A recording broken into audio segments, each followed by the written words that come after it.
Hello guys, in today's video we'll discuss about the Ichimoku indicator. I'll show you how to correctly read and take signals, and we'll also see some tips on how we can improve our winning ratio by trading with the Ichimoku cloud. An Ichimoku chart is a trend following system with an indicator similar to moving averages. Ichimoku is one of the trading indicators that predicts price movement and not only measures it. The advantage of this indicator is the fact that offers a unique perspective of support and resistance. For most traders, Ichimoku might seem complicated, but once you get familiar with how to interpret the charts, you'll spot some great trading signals. I'll try to keep things short and simple so we don't overcomplicate things. First, we have the conversion line. This is a short-term line, also known as a turning line. This signals an area of minor support and resistance. So if you're all about short-term or scalping, you must follow the conversion line. Second, we have the baseline, also known as a confirmation line, and serves as a signal for support and resistance levels on medium term. Some traders use the baseline as a trailing stop level. Then we have the lagging span, also known as the lagging line, used for the confirmation of signals. The lagging span can also serve as a support and resistance level. Then, maybe the most important tool of Ichimoku indicator, we have the Kumo cloud. I don't want to bore you with the numbers or periods based on which the cloud is calculated.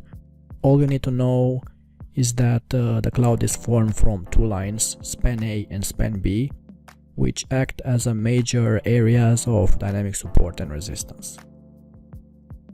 Now that we saw the main components, let's see how you should read the Ichimoku chart. As I said before, the conversion line measures short-term price movement. If the market price is above the conversion line, this suggests a short-term upward momentum. If the price is below the conversion line, this suggests a short-term downward momentum. An increasing conversion line indicates an upward trend, and the decreasing conversion line indicates a downward trend. Now, the baseline represents medium-term price movement. If the market price is above the baseline, this suggests a medium-term upward momentum. If the price is below the baseline, this suggests a medium-term downward momentum. An increasing baseline indicates an upward trend, and the decreasing baseline indicates downward trend. Next is the lagging span. This line indicates the big picture of the trend, the evolution of the current price action in relation to previous price action. When the lagging span is above the current price, this indicates that current prices are higher than previously and suggests a bullish bias. When the lagging span is below the current price, this indicates that the current prices are lower than previously and suggests a bearish bias. When the lagging span is near the current price, this indicates a trading range. And finally, the Kumo, plotted as a cloud, indicates dynamic support and resistance based upon price action. The longer the price stays below or above the Kumo cloud, the stronger the trend is.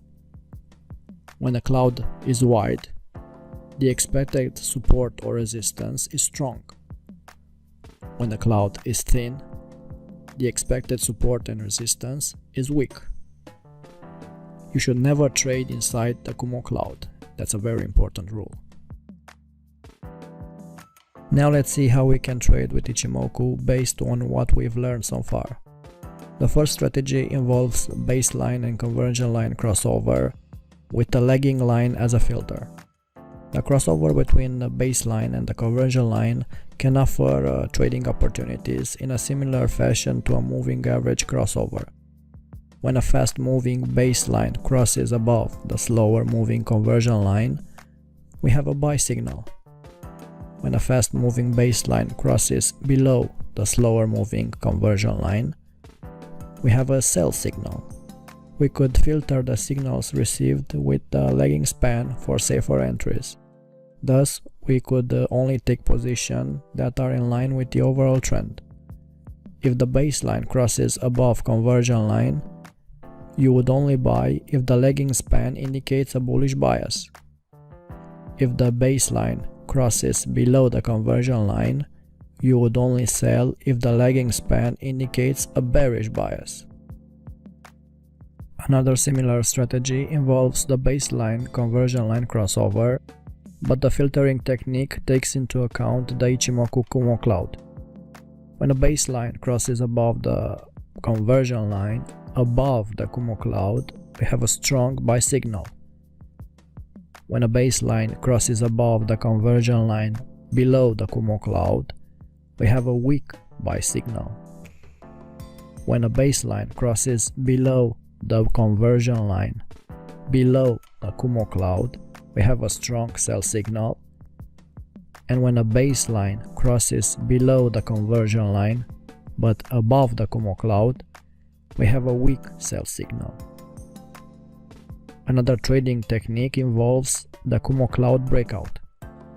This signal occurs when the price cuts through the Kumo cloud.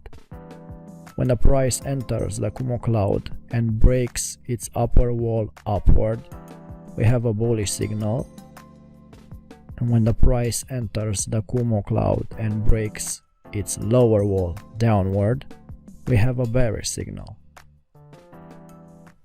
The crossover between the span lines forming the Kumo cloud is another trading strategy used by traders in a similar fashion to a moving average crossover. However, we must take into consideration that the lines of the cloud are projected forward by 26 periods. When span A of the Kumo cloud cuts the span B from below to the upside and prices are positioned above the Kumo cloud, we have a strong buy signal. When span A cuts the span B from the upside to the bottom and the prices are positioned below the Kumo cloud, we have a strong sell signal. When span A cuts the span B from the bottom to the upside and prices are positioned below the Kumo cloud, we have a weak buy signal. And when span A cuts span B from the upside to the bottom and the prices are positioned above the Kumo cloud, we have a weak sell signal. All in all, the Ichimoku is an interesting indicator, excellent at offering dynamic support and resistance levels. Its main advantage is the fact that it's good at measuring the direction and intensity of the current market trend. Just be careful and use it in trending conditions, because during non-trending markets it will offer a lot of false signals. If you got any value from this, please consider subscribing to our channel, share and like this video, as it will help us a lot in the future. Until next time.